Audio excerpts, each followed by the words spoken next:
Is animal suffering a consequence of Adam's sin? I cannot persuade myself, wrote Darwin, that a beneficent and omnipotent God would have designedly created parasitic wasps with the express intention of their feeding within the living bodies of caterpillars. This conundrum ultimately led Darwin to dispense with the notion of a creator God. In reality, however, Adam, not the Almighty, bears responsibility for the origin of moral and natural evil in the world. First, the Bible clearly teaches that sin entered the world through one man and death through sin. As a result, the whole of creation was subjected to frustration and decay. Furthermore, the federal headship of Adam extends beyond humanity to all of God's creation. Even the ground was cursed as a direct result of Adam's rebellion. Not only so, but the present curse and the promised redemption extend beyond the ground to the very animals that walk upon it.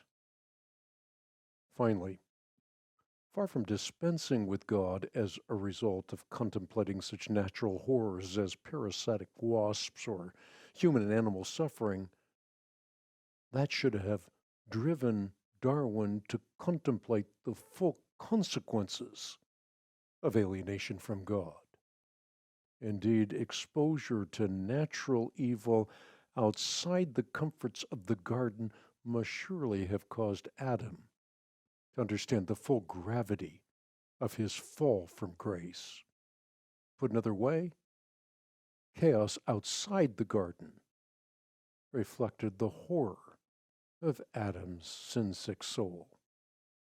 Tragically, Darwin could only conceive of time as linear.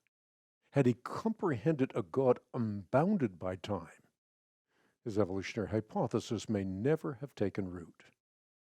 Surely, God could cause the effects of the fall to temporarily precede their cause.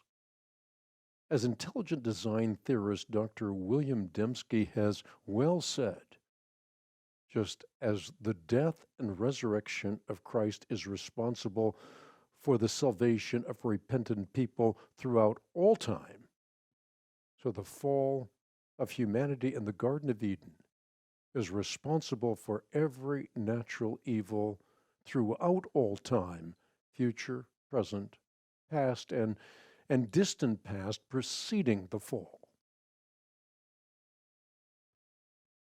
The creation waits in eager expectation for the sons of God to be revealed.